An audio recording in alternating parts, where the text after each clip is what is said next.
नमस्कार, बहुत स्वागत है आप सभी का। आप देख रहे हैं न्यूज़ इंडिया और आपके साथ मैं हूं मनीषा शर्मा। 8 बज चुके हैं और 8 बजे हमारे खास कार्यक्रम का वक्त हो चला है 16 आने सच का, जहां आज बात करने वाले हैं तमाम बड़ी खबरों की। तो आज दिल्ली के कालिंदी कुंज में झाग वाली यमुना का वीडियो तेजी के साथ वायरल हो रहा है।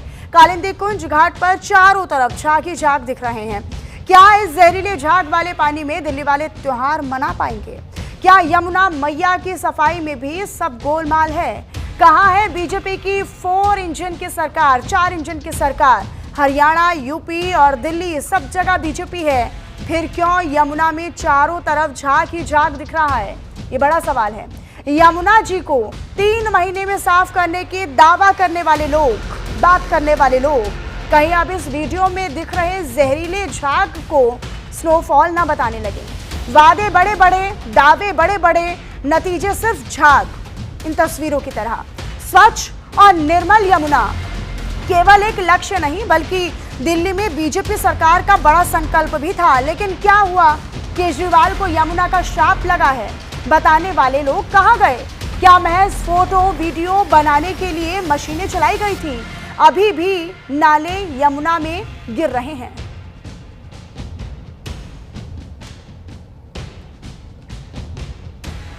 तो यमुना मैया की सफाई का दावा करने वाले लोग कहां गए?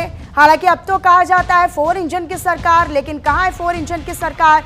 ये आपको 2 तस्वीरें जो हम दिखा रहे हैं, आम आदमी पार्टी का भी दावा था। यानी बीजेपी से पहले जब आम आदमी पार्टी अरविंद केजरीवाल की अगुवाई में दिल्ली में चल रही थी, तब भी बड़े बड़े दावे थे कि भाई सरकार में आते ही, सत्ता में आते ही यमुना की सफाई सबसे बड़ा संकल्प होगा और दावा होगा।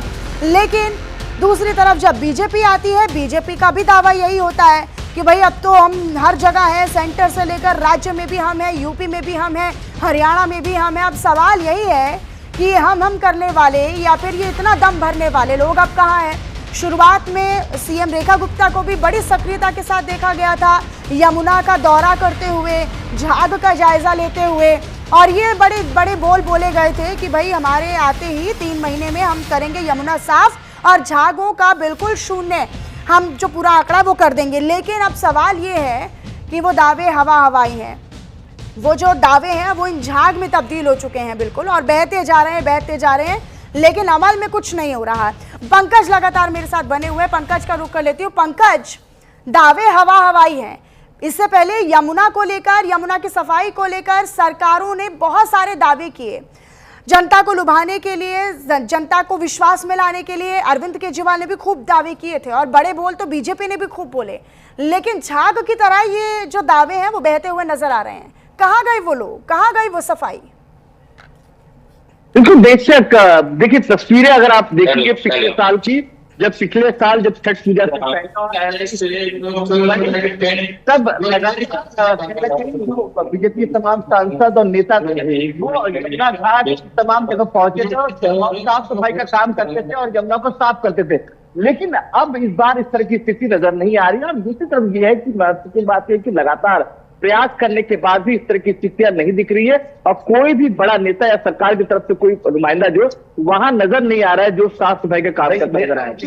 पंकज, प्रयास की आपने बात की है, प्रयास क्या केवल सोशल मीडिया तक है? कोशिश है क्या केवल वीडियोस और फोटोज तक है कि भाई जाएंगे, फोटो खिंचवाएंगे, वीडियो बनवाएंगे, सोशल मीडिया पर चलाएंगे और फिर वाहवाही लूटकर फिर वापस अपने घरों में आ जाएंगे, अपने दफ्तरों में लौट जाएंगे? ये तो हम टीवी स्क्रीन पर आज की तस्वीरें दिखा रहे हैं।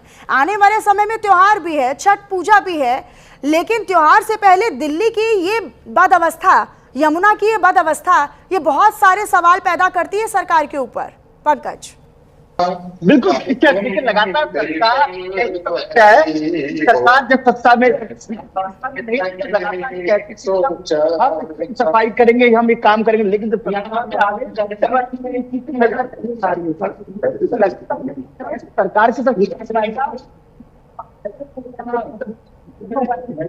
बात जो सफाई की प्रोसेस है वो करते नजर आ रहे हैं। बिल्कुल पंकज, लेकिन आज जहां पर आप मौजूद हैं वहां पर मुख्यमंत्री रेखा गुप्ता भी मौजूद हैं और वो अच्छी बात है कि करवा चौथ का त्यौहार मना रही हैं। एक सामान्य महिलाओं के बीच में वो त्यौहार मनाकर एक सामान्य से उठा हुआ एक नेता के तौर पर एक मुख्यमंत्री बनने तक के सफर का भी वो संदेश देती हैं कि वो जन नेता है, लोगों की तरह सामान्य तौर पर वो मुलाकात करती हैं और जश्न भी मनाती हैं, त्योहारों को और सामान्य लोगों को लेकर चलती हैं। लेकिन दूसरी तरफ ये जो यमुना की झाग वाली तस्वीरें हैं ये मुख्यमंत्री पर भी बहुत सारे सवाल खड़े करती हैं। जब बीजेपी सत्ता में आई थी दिल्ली में तो विपक्ष ने खूब आरोप लगाए थे। विपक्ष ने, अरविंद केजरीवाल ने कहा था कि अब तो हम देख लेंगे, अब तो डबल इंजन से 4 इंजन की सरकार हो गई है, अब कब तक यमुना साफ होगी वो भी देख लिया जाएगा। ये इसमें भी कहीं ना कहीं एक बहुत बड़ा प्रश्न चिन्ह है। बिल्कुल, बेशक लगातार यही सवाल लगातार आज जनता दिया। और देखिए, लेकिन तस्वीर इसके अलावा इतर भी रही है मनीषा, जब यमुना के घाटों के किनारे बिल्कुल बहुत सारे प्रश्न चिन्ह हैं और बहुत सारे दावे वादे जो इन झागों की तरह बहते हुए नजर आ रहे हैं। बहुत शुक्रिया पंकज आपका इस जानकारी के लिए, अपनी नजर बनाकर रखिएगा। आगे बढ़ते हुए अब बात करेंगे पाकिस्तान में हुए विरोध प्रदर्शन की। दरअसल पाकिस्तान में यूं तो आए दिन विरोध प्रदर्शन बढ़ते जा रहे हैं। पीओके में हिंसक प्रदर्शन के बाद अब लाहौर, इस्लामाबाद में भी हिंसक प्रदर्शन हुए। गाजा की बात करें तो गाजा में शांति समझौते को लेकर तहरीक-ए-लब्बैक सड़कों पर उतर गई। पूरा लाहौर धुआं ही धुआं हो गया, जिसके बाद सरकार ने लाहौर, इस्लामाबाद समेत कई शहरों में इंटरनेट सेवा बंद कर दी। टीएलपी के प्रमुख साद हुसैन रिजवी की गिरफ्तारी पर कैसे बवाल मचा और कैसे गाजा पीस प्लान के समर्थन पर पाकिस्तान में हिंसा भड़क गई, कैसे 2 लोगों की मौत पर बवाल मचा, पूरी तस्वीरें आपको दिखा देते हैं।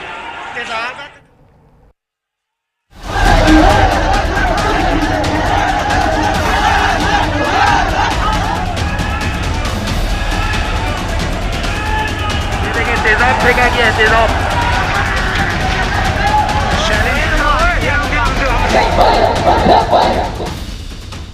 तहरीक-ए-लब्बैक के बवाल से हिला पाकिस्तान।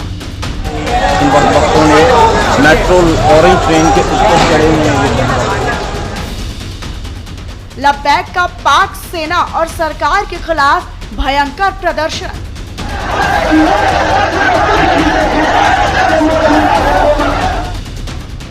लाहौर में पुलिस और प्रदर्शनकारियों के बीच झड़पें, गोलीबारी।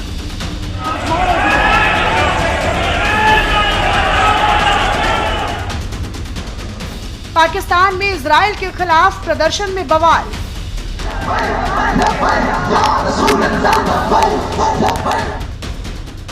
इस्लामाबाद अमेरिकी दूतावास के बाहर प्रदर्शन, फायरिंग।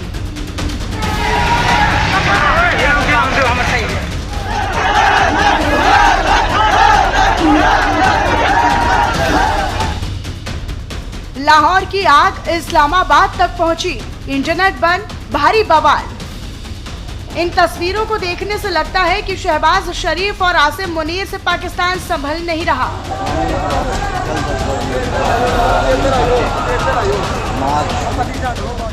पीओके के बाद अब पाकिस्तान के पंजाब प्रांत की राजधानी लाहौर में बड़ा बवाल हो गया है।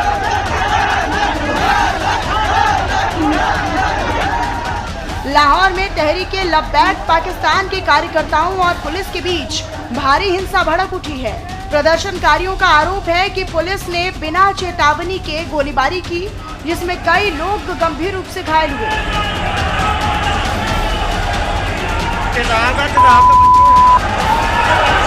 ये देखिए तेजाब फेंका गया है, तेजाब। इस वक्त तहरीक-ए-लब्बैक पाकिस्तान के मरकज जामिया मस्जिद रहमत अली आलमीन में एक तरफ जुम्मे का मस्जिद के अंदर खुतबा हो रहा है और बाहर ये जख्मी पड़े हुए हैं, ये शहीद पड़े हुए हैं। ये गजा नहीं है, ये फलस्तीन नहीं है। किस जुर्म में गोलियां मार रहे हो? सिर्फ फलस्तीन के साथ इजहार यकजहती करने के जुर्म में पूरी मुस्लिम लीग नून, पीपल्स पार्टी और जो इनके इत्तेहादी है वो इस कत्ल के जिम्मेदार है। पाकिस्तान का मीडिया इस जुल्म पर आवाज क्यों नहीं बुलंद किया कर रहा? किस वजह से हमें मारा जा रहा है? क्यों हमें गोलियां मारी जा रही है? हम पाकिस्तान के पुराने शहरी हैं। तहरीक लब्बैक गाजा में हो रही हिंसा के खिलाफ अमेरिकी दूतावास की ओर मार्च कर जा रहा था, लेकिन पुलिस ने उन्हें रोकने की कोशिश की, जिससे स्थिति बेकाबू हो गई। प्रदर्शनकारियों का आरोप है कि पुलिस ने कार्रवाई के दौरान तेजाब का भी इस्तेमाल किया, जिससे कई कार्यकर्ता झुलस गए।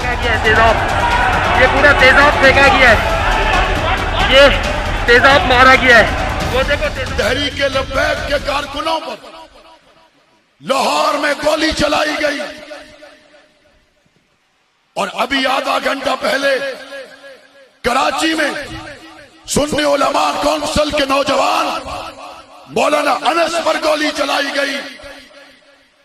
इस मुल्क में वो कौन लोग हैं जो हुजूर की खत्मे नबूवत के पहरेदारों पर गोलियां चला रहे हैं?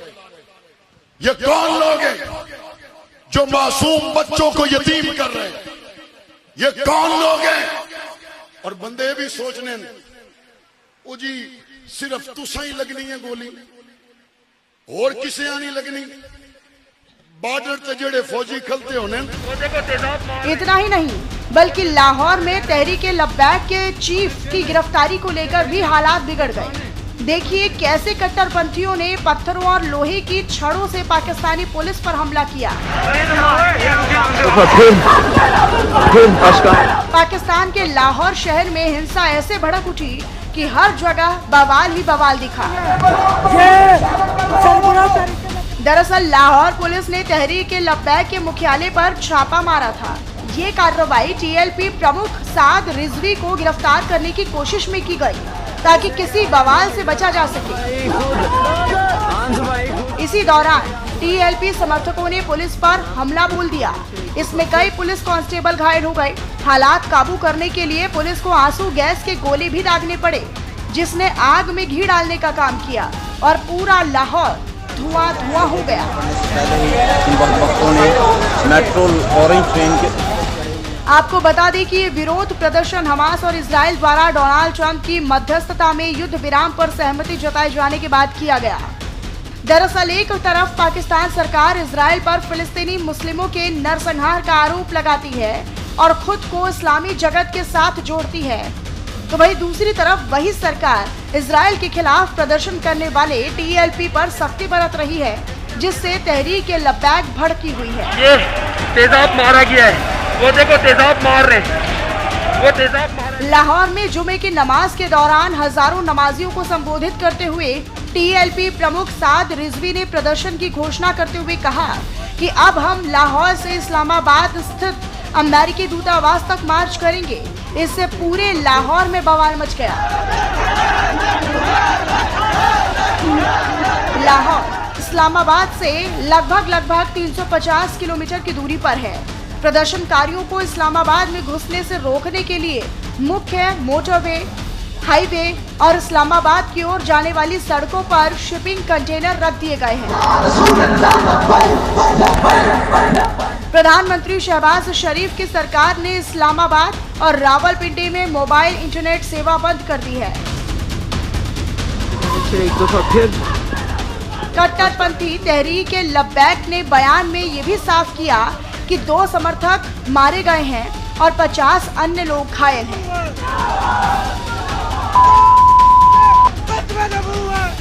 पाकिस्तान के पंजाब में प्रधानमंत्री नवाज शरीफ की भतीजी मरियम नवाज शरीफ की सरकार है, लेकिन इन हालातों के बाद पंजाब के लॉ एंड ऑर्डर पर सवाल उठ रहे हैं। शहबाज मुनीर के पाले हुए गुंडे अब उन्हीं के लिए मुसीबत बन गए हैं। Bureau report, news India.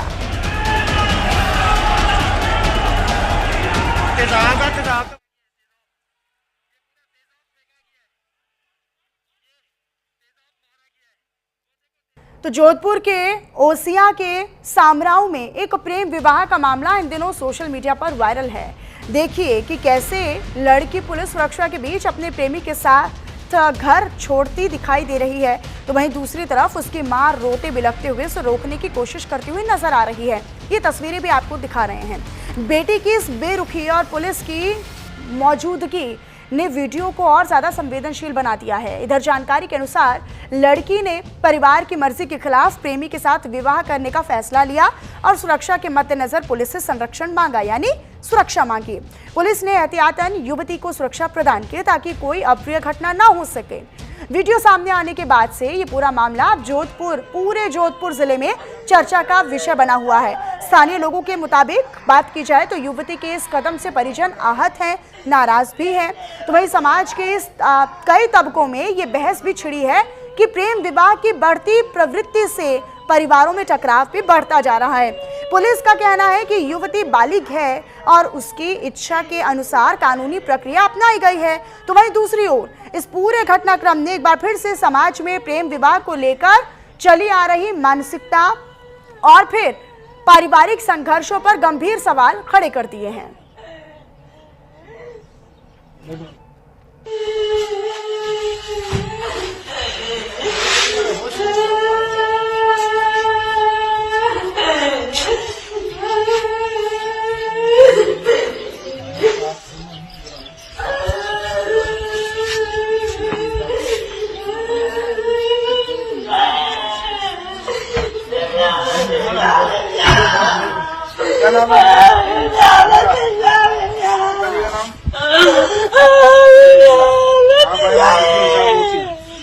आपकी रिपोर्ट आप कितनी उम्र के हो? पहले भी आपने बयान लेके लिया करते हैं। आज आपकी क्या बयान है? कौन है आपके? पापा है आपके? ये दादाजी है? क्या नाम पापा जी का? नहीं, ये मदर है। मदर आपकी तो रो रही है। जहरीले कफ सिरप से बढ़ते मौत के मामले के आरोपी श्रीसन फार्मा के मालिक रंगनाथन गोविंदम की कोर्ट में पेशी हुई। इस दरमियान उन पर हमले की कोशिश की गई तो वहां पर मौजूद लोगों ने मारो और फांसी दो के नारे भी लगाए। इनके कफ सिरप से 25 बच्चों की जानें जा चुकी हैं। अब तक रंगनाथन को 10 दिन की पुलिस रिमांड पर भेजा गया। ऐसा लगता है कि मध्य प्रदेश के इतिहास में मोहन यादव अब तक के सबसे असंवेदनशील मुख्यमंत्री हैं। पिछले दिनों राज्य में कफ सिरप से यानी सिरप पी लेने से 25 मासूम बच्चों की मौत जैसी दर्दनाक घटना के बाद भी जब एक पत्रकार ने उनसे सवाल किया तो बड़े अहंकार से उन्होंने सवाल का जवाब देने से मना कर दिया, इनकार कर दिया। ये संवेदनहीनता नहीं तो और क्या है? पत्रकार मौतों पर पूछ रहे हैं तो मुख्यमंत्री साहब सवालों से डर क्यों रहे हैं, क्यों बचा रहे हैं बाकी दोषियों को? ये भी सवाल है। कितनी और बच्चों की लाशें गिरेंगी? क्या नकली दवाओं का रैकेट फल फूल रहा है और सरकार को खबर भी नहीं है? क्या यहाँ पर एक्सपायर हो चुकी दवाओं की डेट बदलकर उन्हें बेचा जा रहा था? क्या ये दवाएं देश भर में सप्लाई हो रही थी? और अगर हो रही थी तो ये वाकई में चिंता का विषय है।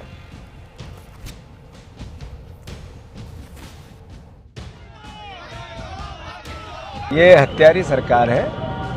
देश के प्रधानमंत्री से हत्यारी सरकार के मुखिया से एक भी सवाल हमारे मोदी जी ने नहीं किया। 24 बच्चों की हत्या हुई। हमारे मुख्यमंत्री जी ने उनके स्वास्थ्य मंत्री से एक भी सवाल नहीं किया। एक आदमी, एक अधिकारी पनिशमेंट नहीं हुआ। हत्यारी सरकार बहाने बना रही है, इवेंट कर रही है, उत्सव मना रही है, पर्यटन उत्सव मना रही है। इलाज समय पे दिया नहीं। अब नागपुर जा रहे हैं जब बच्चों की मौत हो गई। लगातार भ्रष्टाचार की इस जहर ने मध्य प्रदेश को जकड़ लिया है और उसी के कारण आज भयावता प्रदेश देख रहा है। तो वहीं जहरीले कफ सिरप से हुई 25 मौतों पर मोहन सरकार किस तरीके से घिर गई है, इसी को लेकर एक रिपोर्ट आपको दिखाते हैं।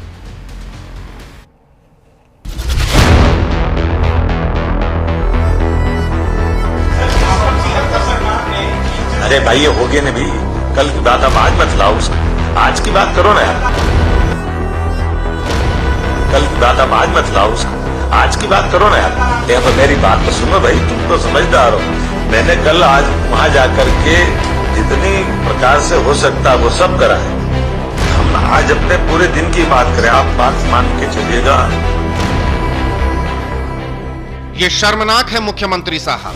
लाडली बहनों देखो, आपके बच्चों की मौत की सीएम साहब को कितनी फिक्र है। जहरीले सिरप से जो बच्चे रोज दम तोड़ रहे हैं, नागपुर के अस्पताल में जिंदगी और मौत से लड़ रहे हैं और सीएम साहब इसे कल की बात बता रहे हैं। छोड़िए कह रहे हैं, ये बयान फिर से सुनिए। अरे भाई ये हो गया ना भी, कल की बात आप आज मत लाओ उसको, आज की बात करो ना यार। यहाँ पर मेरी बात तो सुनो भाई, तुम तो समझदार हो। अकेले मध्य प्रदेश में 21 बच्चों की मौत जहरीले सिरप से हुई है, लेकिन बच्चों की मौत पर इनसे सवाल न पूछिए। क्यों भाई? जहरीला कफ सिरप बनाने वाली कंपनी का डायरेक्टर अब गिरफ्तार हुआ है।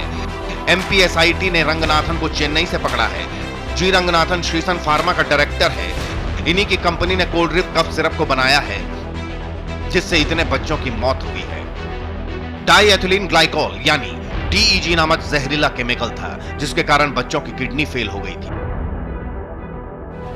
इतने दिन बाद इस गिरफ्तारी पर मोहन सरकार अपनी पीठ थपथपा रही है। सवाल है, जब इतना बवाल मचा, बच्चे तड़प रहे थे, तब मोहन सरकार ने मौतों पर लीपापोती की योजना क्यों बनाई? मोहन सरकार सोई हुई थी, जबकि हर दिन नए खुलासे हो रहे थे। हमारी पुलिस ने न केवल तमिलनाडु के अंदर उस दवा निर्माता को पकड़ा है, दबोचा है, ये बात वो बताती है, जिसके कारण से हमारी सरकार इन कामों के कारण जानी जाती है, जो दक्षता के आधार पर होते हैं। इतना ही नहीं, जब 10 बच्चों की मौत हो चुकी थी, तब सैंपल डाक से भेजे गए, जो 3 दिन बाद पहुंचे। अगर जांच समय पर होती तो कई बच्चों की जान बच सकती थी, लेकिन सरकार को शायद इन मासूमों की जान की कोई फिक्र नहीं थी। तमिलनाडु सरकार ने मध्य प्रदेश की इस घटना से सबक लेकर संदिग्ध सिरप पर तुरंत रोक लगा दी, लेकिन मोहन सरकार ने टाल मटोल किया। सवाल है, क्यों? क्या दवा माफियाओं को बचाने के लिए जानबूझकर देरी की गई? देखिए, कार्रवाई के मामले में सरकार बहुत ही सक्रिय है। जैसे ही ये जानकारी मिली कि तमिलनाडु की सन फार्मास्यूटिकल कंपनी से निकली हुई कोल्ड ड्रिप नाम की कफ सिरप से मासूम बच्चों की मृत्यु हुई है, तत्काल उस कंपनी के खिलाफ ड्रग एंड कॉस्मेटिक एक्ट के तहत मुकदमा कायम हुआ, एसआईटी का गठन हुआ। अब इतने बच्चों की मौतें बताती हैं कि जब सत्ता संवेदनहीन हो जाती है तो सबसे बड़ी कीमत आम लोग चुकाते हैं, गरीब चुकाते हैं। ये किसी एक कंपनी या एक सिरप की गलती नहीं, बल्कि पूरे सिस्टम की नाकामी है। इतनी बड़ी त्रासदी के बाद भी स्वास्थ्य मंत्री राजेंद्र शुक्ला अपने पद से चिपके हुए हैं। क्यों? नागपुर के अस्पताल में कई बच्चों की हालत अब भी नाजुक है, लेकिन मोहन सरकार का रवैया ये साबित करता है कि शासन के लिए बच्चों की जान से ज्यादा अहम अपनी छवि बनाना है, बड़े बड़े करामाती बैनर पोस्टर लगवाना है। अब रिपोर्ट में यह भी सामने आया कि गुजरात की 2 कंपनियों के सिरप में भी जहर मिला है। क्या ये वही डबल इंजन सरकार है जो विकास नहीं, लापरवाही लेकर आई है? 21 मासूमों की मौत के बावजूद मोहन सरकार की तरफ से सिर्फ बयानबाजी, बैठकें और दिखावटी कार्रवाई हो रही है। पूरा प्रदेश गम और गुस्से में है, लेकिन सत्ता में बैठे लोगों की प्राथमिकता अब भी कार्यक्रमों और आयोजनों तक सीमित है। अब जनता पूछ रही है कि जब दवा भी जहर बन जाए और सरकार सिर्फ दिखावा करे, तो भरोसा किस पर किया जाए? ये सवाल सिर्फ दवा में जहर का नहीं, बल्कि उस तंत्र का है जो बच्चों की जान लेने के बाद भी कई दिनों तक बेपरवाह रहा और मौतों को कल की बात कह दिया। आज की बात करो, ये सिस्टम कहता रहा। अरे भाई ये हो गया ना भी, कल की बात आप आज मत लाओ उसको, आज की बात करो ना यार। यहाँ पर मेरी बात तो सुनो भाई, तुम तो समझदार हो। खबर तो यहां तक है कि कफ सिरप के मौत के मामले में WHO ने भारत सरकार से जवाब मांगा है, यानी मोहन सरकार की लापरवाही ने देश की साख और अंतर्राष्ट्रीय स्तर पर पट्टा लगाया है। भले ही कोल्ड ड्रिप कफ सिरप पीने वाली कंपनी के मालिक को अब गिरफ्तार किया गया है, लेकिन सरकार में लापरवाह मंत्रियों, दवा कंपनियों से कमीशन खाने वालों पर एक्शन कब होगा? Bureau report, news India. America के राष्ट्रपति डोनाल्ड ट्रंप को शांति का नोबेल पुरस्कार नहीं मिला है। डोनाल्ड ट्रंप बार बार नोबेल पीस प्राइज के लिए अपनी दावेदारी पेश कर रहे थे। वो 7 युद्ध में शांति करवाने का दावा भी करते आ रहे थे, लेकिन बावजूद इसके उन्हें शांति का नोबेल पुरस्कार नहीं दिया गया। इस बात का शांति का नोबेल पुरस्कार आपको बताएं कि मारिया कोरिना मचाडो को दिया गया है, जो कि वेनेजुएला की लोकतंत्र समर्थक नेता हैं। डोनाल्ड ट्रंप के लिए ये बहुत बड़ा झटका है, क्योंकि नोबेल पुरस्कार के लिए उन्होंने अपने दूसरे कार्यकाल में क्या नहीं किया। हर तरफ कोशिश, हर तरफ जद्दोजहद। उन्होंने हर युद्ध में खुद को शांति करवाने वाला मसीहा बताया। उन्होंने भारत पाकिस्तान युद्ध में भी शांति करवाने के लिए मध्यस्थता करने का दावा किया था और लगातार भी किया, जिसे भारत ने बार बार सिरे से खारिज किया। हालांकि पाकिस्तान ने उनकी भावना को स्वीकार किया और स्वीकार करते हुए उन्हें नोबेल पीस प्राइज के लिए नॉमिनेट किया था। पाकिस्तान के अलावा इजराइल ने भी डोनाल्ड ट्रंप को नोबेल शांति पुरस्कार के लिए नॉमिनेट किया, लेकिन डोनाल्ड ट्रंप को नोबेल शांति पुरस्कार नहीं मिल पाया। नॉर्वे सांसद क्रिस्टियन टाइब्रिंक गेडे ने नोबेल शांति पुरस्कार के लिए नॉमिनेट किया था। अमेरिकी रिपब्लिकन सांसदों और ट्रंप समर्थक समूहों ने नोबेल देने की वकालत की थी। फिलहाल यहां पर रुक रहे एक छोटे से ब्रेक के लिए, खबरों का सिलसिला जारी है।